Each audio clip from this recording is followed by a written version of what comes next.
معزز سامعین گرامی قدر، سیرت النبی کے حوالے سے مساک مدینہ کے باب کو ہم نے چند چیدہ نکات بیان کر کے کلوز کیا تھا۔ نبی کریم صلی اللہ علیہ وسلم نے مسجد النبوی میں اصحاب صفہ کا چبوترا بنایا، مساک مدینہ کیا۔ مسجد النبوی کی تعمیر کے بعد جو سب سے اہم کام نبی کریم صلی اللہ علیہ وسلم نے اسلامی ریاست میں کیا وہ کیا تھا؟ نبی کریم صلی اللہ علیہ وسلم نے جائزہ لیا کہ جب مسلمان بازاروں میں جاتے ہیں تو معیشت کے اوپر یہودیوں کا کنٹرول ہے، معیشت ساری کی ساری ان کے کنٹرول میں ہے، مسلمان مظلوم اور پسا ہوا طبقہ بن جاتا ہے، یہودی سود کے اوپر لین دین کرتے ہیں، یہودی اپنے جو ان کا حساب ہے اس کے مطابق مسلمانوں سے لین دین تجارت کرتے ہیں، مسلمان مجبور ہیں، معیشت ان کے ہاتھ میں ہے۔ تو رسول اللہ صلی اللہ علیہ وسلم نے اسلامی ریاست کی جو آپ کے سامنے خد و خال بیان کر رہا ہوں ان میں سے ایک نہایت اہم خد و خال وہ یہ ہے کہ نبی کریم صلی اللہ علیہ وسلم نے مسجد النبوی کی مغرب کی جانب کیا کیا؟ کہا مسلمان اپنا ایک الگ بازار قائم کریں گے۔ یہ جو رسول اللہ صلی اللہ علیہ وسلم کی سیرت میں باب آتے ہیں نا، ان کی اگر تشریحات اور تفسیر پڑھی جائے تو اسلامی ریاستیں خود بہت ترقی کر جائیں۔ یہ روٹی کپڑا اور مکان بھی شریعت محمدیہ کے ذریعے ہر مسلمان کو مل سکتا ہے۔ نبی کریم صلی اللہ علیہ وسلم نے دیکھا معیشت پہ یہودی قابض ہیں، یہودیوں کا غلبہ کیا اپنا بازار بنانے کا اعلان کر دیا اور مغرب کے جانب ایک جگہ کو مختص کیا اور اس کا دورہ کیا، اور اس دورے کے بعد رسول اللہ صلی اللہ علیہ وسلم نے ایک اعلان کیا، یہ تمہارا بازار ہے آج کے بعد مسلمانوں، یہاں پر نہ سود ہوگا، نہ ٹیکس لیا جائے گا، نہ سیل ٹیکس ہوگا۔ مفہوم آپ کے سامنے رکھ رہا ہوں حدیث کا، یعنی رسول اللہ صلی اللہ علیہ وسلم نے اسلامی ریاست کے اندر ابتدا ہی میں آپ کے سامنے سابقہ خطبات میں جو باتیں رکھی ہیں، مساک مدینہ بھی اہم باب تھا، اصحاب صفہ کا چبوترا بھی اہم تھا، مسجد کا قیام بھی اہم تھا، لیکن ابھی ریاست کی ابتدائی خد و خال ہیں۔ تو رسول اللہ صلی اللہ علیہ وسلم نے ان ابتدائی خد و خال میں کس کا اضافہ کیا؟ بازار کا، معیشت کا۔ اور رسول اللہ صلی اللہ علیہ وسلم نے معیشت کا جو رہنما اصول یہاں پہ بتلایا وہ کیا ہے؟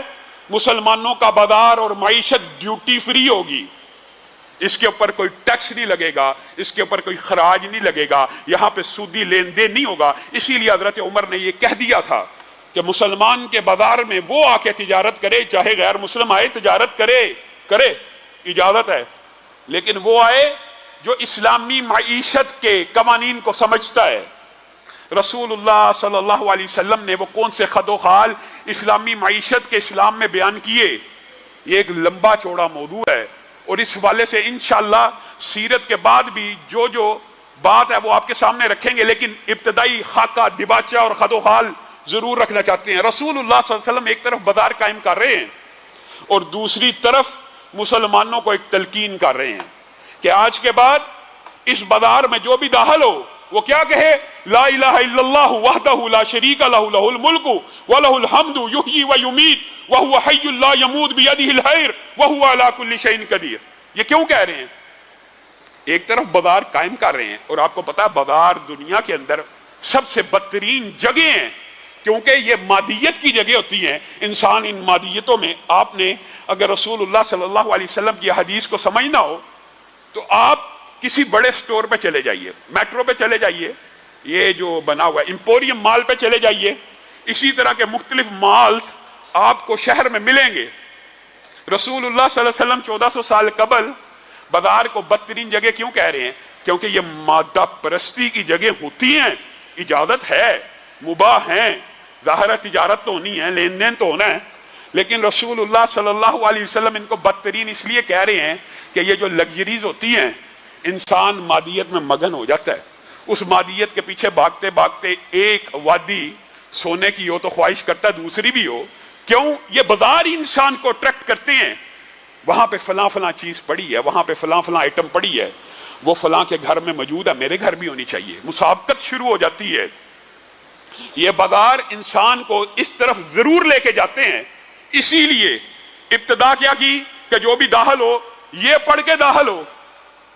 میں آپ کو آج یہ بات بھی کہنا چاہتا ہوں، کئی باتیں کچھ ثقیل ہوتی ہیں لیکن ہو سکتا ہے اس سے کسی کو ہدایت مل جائے۔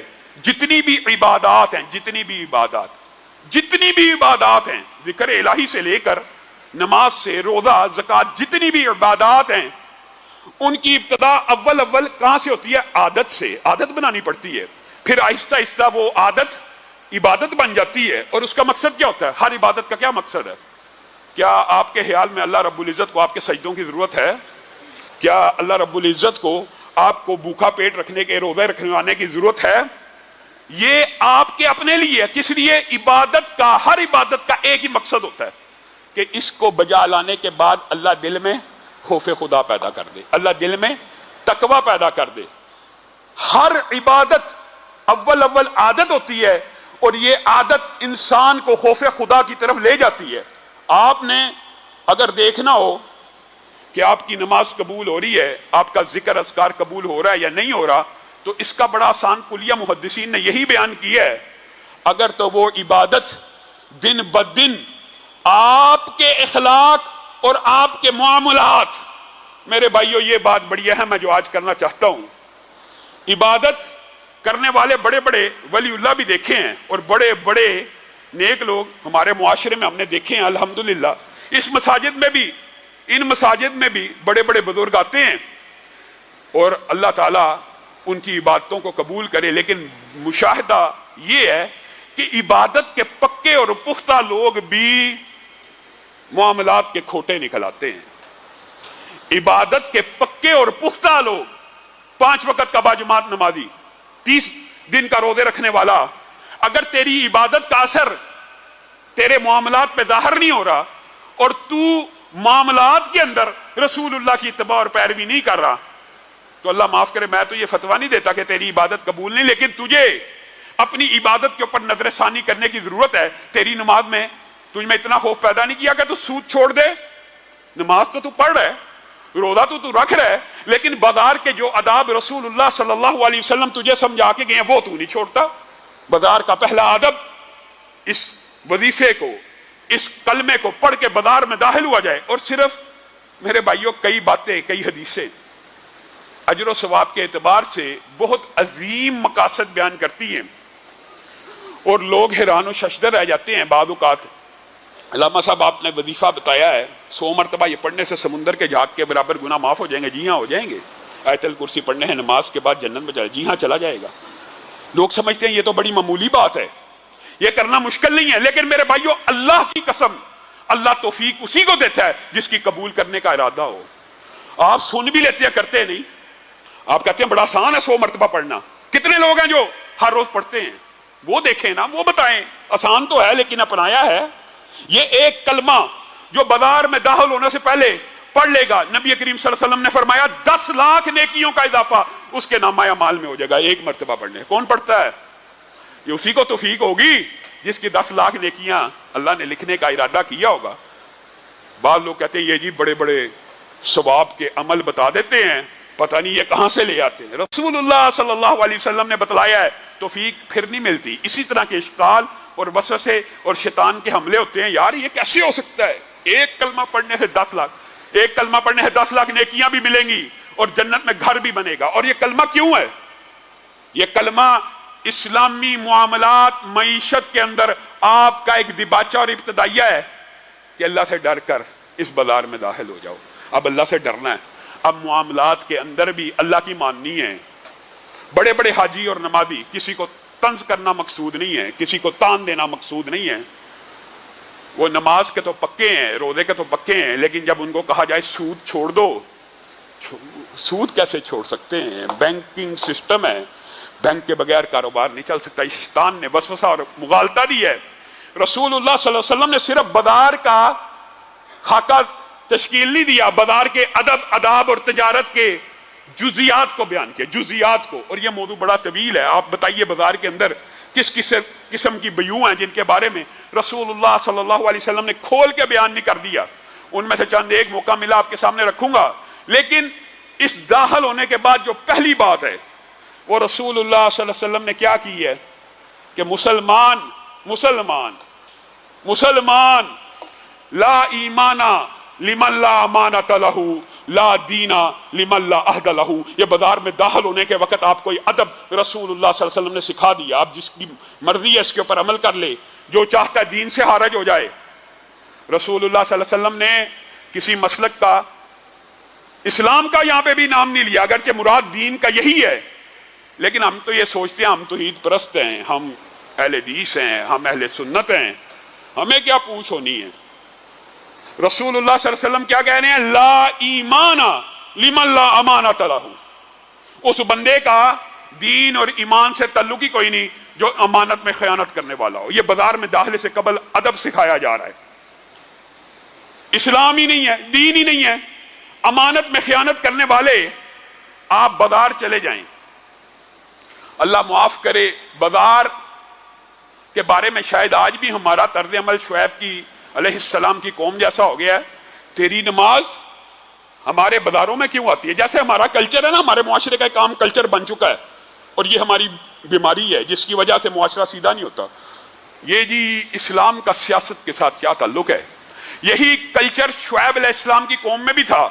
تیرا دین ہمارے بازار میں کیسے آ گیا؟ ٹھیک ہے مسجد میں رہے، ہم بھی پڑھیں گے، تو بھی پڑھ، مسجد میں عبادت کر، لیکن بازار میں آ کے ہمارے مالوں کی نشو و نما کو روکتا ہے. ہاں اسلام ناجائز طریقے کے ہر کمائی کو روکتا ہے، اور اسلام معیشت کے اندر بھی کچھ قدغن لگاتا ہے، اور اسلام آپ کو یہ تربیت دیتا ہے کہ عبادات کا اثر معاملات میں ظاہر ہو. جس بندے کی عبادت کا اثر معاملات میں ظاہر نہیں ہو رہا وہ ناکام ہو جائے گا. کیوں؟ رسول اللہ صلی اللہ علیہ وسلم کی حدیث کی روشنی میں یہ بات سمجھ آتی ہے. یہ اپنی طرف سے نہیں کہہ رہا، نبی کریم صلی اللہ علیہ وسلم نے فرمایا قیامت اس وقت تک قائم نہیں ہوگی جب تک ایک ہی رات میں امانت ختم نہ ہو جائے. اس بات کا کیا مطلب ہے؟ یہ ہو سکتا ہے کہ ایک ہی رات میں امانت پوری دنیا سے اٹھ جائے. اس حدیث کا مفہوم یہ ہے، ایک بندے نے اپنے بھائی سے ادھار پہ چیز خرید لی بازار سے، یا قرض لے لیا 10,000 روپیہ، مفہوم آپ کے سامنے رکھ رہا ہوں، 20,000 روپیہ قرض لیا. اور قرض لیتے وقت اس بندے کی نیت کیا ہے کہ میں اس کو واپس کروں گا، لیکن رات کے اندر جب پیسے لے آیا، صبح اٹھنے سے پہلے رات میں اس نے کہا دفع کرو، اب اس کو واپس بھی نہیں کرنا، اب اس کو تنگ کرنا ہے، اس کی ناک کی لکیریں نکلوا دوں گا. یہ امانت ختم ہونے کا مطلب ہے کہ ایک ہی رات میں قرض لینے سے پہلے واپسی کی نیت موجود ہے، لیکن قرض لے لیا، اپنی ضرورت پوری کر لی، اب ارادہ کیا بن گیا؟ اب قرض واپس نہیں لٹاؤں گا، اب دکاندار کو پیسے نہیں دوں گا. رسول اللہ صلی اللہ علیہ وسلم کی احادیث حکمت سے بھرپور ہے اور موتی ہیں. یہ ایک رات میں امانت اٹھ گئی، ایک ہی رات میں بندہ ایماندار سو رہا ہے، صبح دل سے رسول اللہ کے سارے فرامین نکل چکے ہیں، اور ارادہ کیا ہے؟ اور یہ بھی بات سن لیجیے، بات آئی ہے ضمنی طور کے اوپر. تو رسول اللہ صلی اللہ علیہ وسلم، ایک دعا یہ ہے جو آپ کہتے ہیں علامہ صاحب آپ کر دیں، ایک دعا یہ ہے جو ہم اپنے بزرگ نمازیوں سے کہتے ہیں کہ آپ کر دیا کریں ہمارے لیے. یہ کرنا جائز ہے، یہ مسلمانوں کا ایک دوسرے کے لیے دعا مانگنا جائز ہے. ایک دعا وہ ہے جو رسول اللہ صلی اللہ علیہ وسلم بندے کے لیے کرتے ہیں، اور اس کے اندر بتائیے کس قدر بڑا اعزاز کی بات ہے. رسول اللہ صلی اللہ علیہ وسلم نے کہا اس بندے کے اوپر اللہ کی رحمت ہو، اللہ تعالی ہم سب کو اس رحمت میں شریک کر دے. اس بندے کے اوپر اللہ کی رحمت ہو جو بندہ قرض لے اس نیت سے کہ میں واپس لوٹاؤں گا، جو بندہ قرض لے اس نیت سے کہ میں واپس لوٹاؤں گا، اس بندے کے اوپر اللہ کی رحمت ہو. اور دیگر احادیث کا مطلب یہ ہے جو بندہ مجبور ہے، مفلوق الحال ہے، لیکن قرض واپس کرنے کی نیت رکھتا ہے اور اس قرض کی ادائیگی میں جٹ جاتا ہے، پھر اللہ رب العزت بھی اس کے قرض کی ادائیگی میں جٹ جاتا ہے. اور اگر بندہ قرض لیتا ہے اور اس کی نیت یہ ہے، مال لیتا ہے اس کی نیت یہ ہے کہ میں اس کو پیسے نہیں دوں گا، تو نبی کریم صلی اللہ علیہ وسلم نے فرمایا پھر اللہ بھی اس کو پیسے ادا کرنے کی توفیق نہیں دیتا. کتنی عظیم حدیث ہے کہ بندہ صرف نیت کر لے. بعض لوگ مجبور ہوتے ہیں، اعتراف ہے، اعتراف کرتے ہیں ہم مجبور ہیں، اسی لیے ان مسلمان بھائیوں کی مدد کرنے کے لیے بھی اللہ تعالیٰ نے اور قرآن پاک کے علاوہ بھی حدیث میں فضیلتیں بیان کی ہیں. لیکن وہ جو مجبور بندہ ہوتا ہے وہ یہ جب نیت بنا لیتا ہے نا میں نے نہیں دینا، پھر اللہ کی مدد اس کے شامل حال نہیں رہتی. اور جب وہ یہ نیت رکھتا ہے جب بھی ہوا جیسے بھی ہوا جب بھی ممکن ہوا میں قرض کو ادا کروں گا. اللہ کی قسم اللہ کی رحمتیں اس پہ نازل ہوتی ہیں. اس لیے کہ یہ کوئی مولوی نہیں کہہ رہا, یہ رسول اللہ صلی اللہ علیہ وسلم کی دعا ہے کہ اللہ اس بندے کے اوپر رحم کرے جو قرض واپس کرنے کی نیت کرتا ہے. اور میرے بھائیوں, آپس کی بات ہے, رسول اللہ صلی اللہ علیہ وسلم نے توحید کی دعوت دی تھی قریش مکہ کو, کفار مکہ کو, انہوں نے قبول نہیں کی اولاً, لیکن ان میں سے کوئی ایک ایسا نہیں تھا جو رسول اللہ صلی اللہ علیہ وسلم کی ان معاملات کی صفات کو جھٹلا سکے. وہ جنہوں نے توحید کو قبول نہ کیا وہ بھی رسول اللہ کو چلتا دیکھ کے کیا کہہ رہے تھے؟ الصادق آ رہا ہے, الامین آ رہا ہے. رسول اللہ صلی اللہ علیہ وسلم نے مسلمانوں کے لیے یہ جو امانت ہے اس کی اہمیت بازار میں داخلے سے قبل اس لیے بیان کیا. میرے بھائیو, حقیقت میں جتنی بھی بیوع ہے, جتنی بھی تجارتیں ہیں, ان کے اندر امانت کا ایک بہت اہم باب موجود ہے. جو بندہ خیانت نہیں کرتا اللہ رب العزت اس کی مدد کرتا ہے. اور رسول اللہ صلی اللہ علیہ وسلم نے یہاں تک فرما دیا, مشہور حدیث ہے, آپ کو پہلے بھی ایک مرتبہ سنائی ہے. حضرت عثمان ایک ایسے بندے کو لے آئے تھے نبی کریم صلی اللہ علیہ وسلم کی بارگاہ میں. آپ کو پتا رسول اللہ صلی اللہ علیہ وسلم نے چند بندوں کا نام لے کے کہا تھا یہ خانہ کعبہ کے پردوں کے ساتھ بھی لٹکے ہوں تو ان کو قتل کر دیا جائے. انہی میں سے ایک بندے کو حضرت عثمان لے کے آ گئے, اللہ کے رسول اس کو امان دے دیجئے. رسول اللہ خاموش رہے. کہا اس کو امان دے دیجئے. رسول اللہ خاموش رہے. کہا اس کو امان دے دیجئے. امان اور اسلام کی قبولیت میں فرق ہوتا ہے جو آپ لوگ جانتے ہیں. امان بغیر اس شرط کے دیا جاتا ہے کہ اسلام قبول کرے یا نہ کرے, وہ الگ بات ہے. رسول اللہ نے جس کو بھی امان دی اس نے بعد میں اسلام کو قبول کر لیا, یہ ایک الگ موضوع ہے. تیسری مرتبہ جب حضرت عثمان نے سفارش کی, رسول اللہ صلی اللہ علیہ وسلم نے اس کو امان تو دے دی, لیکن یہ جو 3 دفعہ دہرانے کا وقت ہے اس کے بارے میں محدثین نے, مفسرین نے لکھا ہے, پتہ نہیں رسول اللہ صلی اللہ علیہ وسلم کے دماغ میں اس وقت اس کے مظالم کے کیسے کیسے واقعات آتے ہوں گے. لیکن جب تیسری مرتبہ سفارش کی تو رسول اللہ نے امان دے دی, اور جب وہ امان لے کے واپس پلٹ گیا رسول اللہ صلی اللہ علیہ وسلم نے اپنے صحابہ کو مخاطب ہو کے کہا تمہیں پتا تھا نا اس کے وارنٹ یعنی ڈیتھ وارنٹ جاری ہیں, یہ ان میں سے ہے کہ جن کو خانہ کعبہ کے پردوں کے ساتھ لٹکا ہوا پایا جائے تو قتل کر دیا جائے. تو یہ جیسے ہی آیا تھا تم میں سے کوئی ایک ایسا نہیں تھا اٹھتا اسی وقت قتل کر دیتا, اور یہ ہم سے امان نہ طلب کر پاتا. مراد یہ ہے حدیث کی. تو صحابہ پریشان ہو گئے, کہا اللہ کے رسول یہ کیا ہو گیا؟ آپ ہم میں سے کسی ایک کو آنکھ کا اشارہ کر دیتے, ہم میں سے کسی ایک کو آنکھ کا اشارہ کر دیتے. تو رسول اللہ صلی اللہ علیہ وسلم نے امت کو ایک کلیہ قانون دیا ہے, ہم کس نبی کے ماننے والے ہیں؟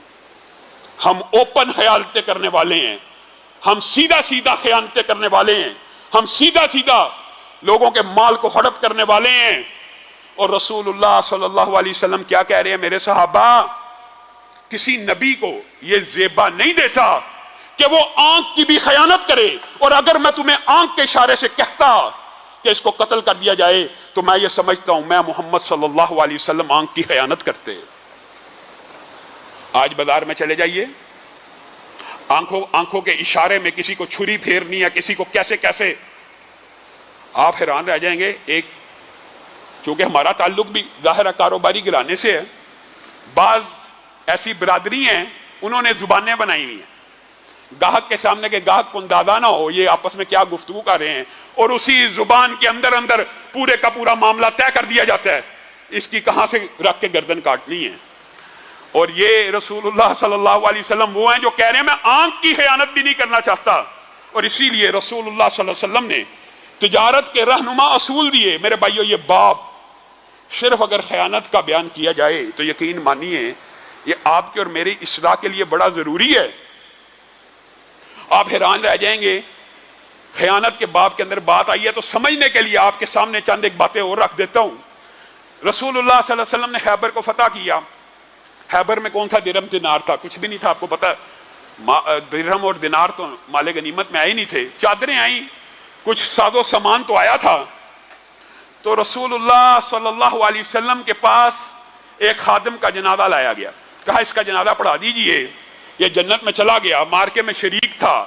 رسول اللہ صلی اللہ علیہ وسلم نے کہا تم کہتے ہو یہ جنت میں چلا گیا, جبکہ میں محمد صلی اللہ علیہ وسلم اللہ کے حکم سے دیکھ رہا ہوں کہ اس کے اوپر ایک چادر ہے جو مال غنیمت میں سے اس نے چرائی ہے اور ہمیں اطلاع نہیں دی.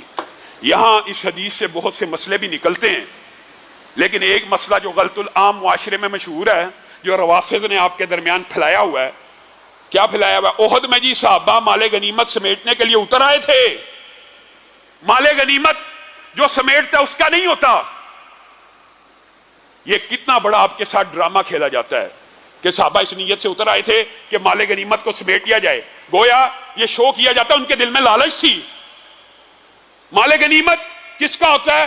سارا سمیٹ کے کس کو دیا جاتا ہے؟ امیر لشکر کو دیا جاتا ہے. اس کی ثواب دید کے اوپر ہے، جس کو عطا کرے، جس کو دے، جس طرح مرضی بانٹ دے. گویا مال غنیمت بھی کسی بندے کا ذاتی نہیں ہوتا. اسی لیے رسول اللہ صلی اللہ علیہ وسلم نے اس حدیث میں کہہ دیا میں تو اس کے اوپر ایک چادر دیکھ رہا ہوں. اور اسی لیے کہا تم میں سے کل قیامت کے دن امتیوں کو یہ فرمان ہے، تم میں سے کل قیامت کے دن، کیونکہ سب مسلمان ہیں، رسول اللہ صلی اللہ علیہ وسلم نے مسلمانوں کی سفارش کرنی ہے، ہمارا عقیدہ ہے. اور بالآخر رسول اللہ صلی اللہ علیہ وسلم جہنم سے ایک بہت بڑی تعداد کو آزاد بھی کروائیں گے. یہ ایک الگ باب ہے، لیکن رسول اللہ صلی اللہ علیہ وسلم نے اس کی ایک شرط بھی بیان کی ہے. تم میں سے کوئی ایک سفارش کرنے کا خواہش مند ہو میری کہ میں محمد صلی اللہ علیہ وسلم اس کی سفارش کروں. مسلمان نمازی تو ہوتا ہی ہے، آپ کو پتا ہے، اس نے درود تو پڑھا ہوتا ہے. تو رسول اللہ صلی اللہ علیہ وسلم نے فرما دیا جو 10 مرتبہ درود پڑھتا ہے میں محمد صلی اللہ علیہ وسلم اس کی سفارش کروں گا. ہر مسلمان ایک دن میں 10 مرتبہ سے زائد تو نماز میں درود پڑھ لیتے ہیں. سفارش تو کرنی ہے، لیکن کچھ استثناء بھی بیان کر دیے. ان میں سے ایک یہ ہے تم میں سے کوئی قیامت کے دن ایسا میرے پاس نہ آئے کہ سفارش کا خواہش مند ہو اور گردن کے اوپر اونٹ لادا ہوا ہے، گردن کے اوپر بھیڑ بکری لادی ہوئی ہے، گردن کے اوپر اس طرح کا مال لادا ہوا ہے. کیا مطلب؟ خیانت کا مال اس کی کمر پہ نہ ہو، پھر ہی میں محمد صلی اللہ علیہ وسلم اس کی سفارش کروں گا. یہ بات ہے. چند چیزیں استثنائی ہوتی ہیں. رسول اللہ صلی اللہ علیہ وسلم، خیانت تو بڑی دور کی بات ہے، خیانت تو بہت بڑا جرم ہے. رسول اللہ صلی اللہ علیہ وسلم مکروز کی نماز جنازہ نہیں سے پڑھایا کرتے. مکروز، حالانکہ قرض لینا یہ اسلامی بازار کا ایک ادب ہے. رسول اللہ صلی اللہ علیہ وسلم مکروز کا بھی جنازہ اس وقت تک نہیں تھے پڑھاتے جب تک کوئی اس کے قرض کی ذمہ داری نہیں تھا لے لیتا. تو آپ یہ بتلائیے خیانت کرنے والے کا پڑھایا جائے گا؟ خیانت کرنے والے کے بارے میں رسول اللہ صلی اللہ علیہ وسلم کیا سفارش کریں گے؟ یہ آپ کو اور مجھے مغالطہ ڈالا گیا ہے. اور اسی لیے حضرت عبداللہ ابن مسعود نے یہ بات بیان کی ہے. اور جب صحابی کوئی آخرت کا واقعہ بیان کرتا ہے تو یہ بات حکماً مرفوع ہوتی ہے. اس بات کا مطلب یہ ہے کہ اس نے لا محالہ نبی کریم سے سنی ہے، کیونکہ اس کے اوپر وحی تو نہیں آئی.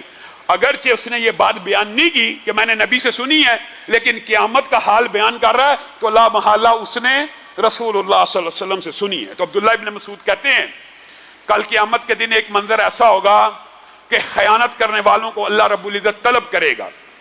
اور یہ ڈرنے کی حدیث ہے، حکماً مرفوع ہے. اور اس کا مفہوم یہ ہے بہنوں کی وراثت کھانے والا حقی ہے نا، خیانت ہے. مال تجارت دھوکے سے حاصل کرنے والا خیانت ہے. کسی بھی طریقے سے یہ رسول اللہ صلی اللہ علیہ وسلم نے فرمایا کل قیامت کے دن بندہ اپنا قدم نہیں ہلا سکے گا اس وقت تک جب تک یہ جواب نہ دے دے مال کہاں سے آیا اور کہاں خرچ کیا. اسی لیے عبداللہ ابن مسعود کہتے ہیں اللہ تعالیٰ کل قیامت کے دن خیانت کرنے والوں کو کھڑا کرے گا اور کہے گا کہاں ہے وہ بہن کی وراثت، کہاں ہے وہ مال، کہاں ہے فلاں فلاں مفہوم آپ کے سامنے رکھ رہا ہوں. وہ بندہ کہے گا وہ تو دنیا میں ہی رہ گیا، وہ تو دنیا میں لوٹا تھا، دنیا میں چلا گیا. اللہ کہے گا نہیں دنیا میں نہیں رہ گیا، وہ دیکھو جہنم میں، وہ تیری لوٹی ہوئی چادر، وہ تیری بہن کی کھائی ہوئی وراثت، وہ تیرے بھائی کا کھایا ہوا حق، وہ دیکھ جہنم میں پڑا، جا ان کو لے اور واپس کر دے. پھر عبداللہ ابن مسعود نے فرمایا وہ بندہ جہنم میں اتر جائے گا تیزی سے کہ ان کو آج فوری طور پہ ادا کر دوں اور لٹا دوں اور بری ہو جاؤں اس عذاب سے. لیکن وہ جب جہنم میں قدم رکھے گا ساری زندگی انہی سامانوں کا تعاقب کرتا رہے گا، ساری زندگی وہ سامان جہنم کی گہرائیوں میں گرتے چلے جائیں گے اور وہ ان کے پیچھے دوڑتا چلا جائے گا. نبی کریم صلی اللہ علیہ وسلم نے فرمایا خیانت اتنا بڑا جرم ہے کہ 2 کیسز کل قیامت کے دن آئیں گے جن میں اللہ رب العزت مدعی ہوگا. کون مدعی ہوگا؟ اللہ مدعی ہوگا. ایک تو یہ ہے کہ آپ اٹھیں گے، میں اٹھوں گا، مجھے فلاں بندے نے گالی نکالی تھی، اللہ میں نے جواب نہیں تھا دیا، میں مدعی ہوں. ایک تو یہ ہے کیس. ایک تو یہ کیس اللہ فلاں بندے نے میرا اتنا پیسہ دینا، میں مدعی ہوں، آج مجھے اس کے بدلے میں نیکیاں دی جائیں. یہ تو انسان ایک دوسرے کے اوپر دعویٰ کریں گے، لیکن حدیث کے الفاظ یہ ہیں 2 کیسز ایسے ہوں گے جن میں مدعی اللہ ہوگا. اللہ ہوگا. اب بتائے جس دعوے کو اللہ قائم کرے گا وہ مقدمہ ہارا جا سکتا؟ جو دعوی اللہ کر رہا ہے ان میں سے ایک کیس یہ ہوگا کہ کسی بندے نے کسی مزدور کو، کسی کام کرنے والے کو، کسی ملازم کو اجرت پہ رکھا، اور جب ایک دن کی اجرت تھی، 1 ماہ کی تھی، 1 ہفتے کی تھی، جو معاہدہ طے پا گیا، اب جب پیسے دینے کی باری آئی، اس مزدور کو اس کی اجرت دینے کی باری آئی، تو جان بوجھ کے اس سے لڑائی کر لی، جان بوجھ کے اس سے تلہی کر لی، اس نیت کے ساتھ کہ میں لڑ پڑوں گا، اجرت میں کچھ کمی ہو جائے گی، جھگڑا پڑ جائے گا، جب میں جھگڑا ڈال لوں گا لا محالہ یہ بندہ مجھے کچھ چھوڑ کے جائے گا. نبی کریم صلی اللہ علیہ وسلم نے کہا اس مزدور کا حق کھانے والے خائن کا مقدمہ اللہ تعالیٰ اپنی مدعیت میں لڑے گا اور کہے گا اس بندے سے صرف اس لیے جھگڑا کیا تھا کہ اس کا پورا حق ادا نہ کرے، اب میں اس بندے کا مدعی ہوں، اب اس کو اس کا حق ادا کر. اب بتائیے جس کیس کے مدعی اللہ بن جائیں کیا وہ کیس ہارا جائے گا؟ اسی نوعیت کا ایک دوسرا کیس بھی ہوگا، لیکن میرے بھائیوں اس کے اندر بھی مدعی اللہ ہوگا اور حدیث کے الفاظ اس کے بھی بڑے سنگین ہیں، یہ بھی سمجھ لیجیے.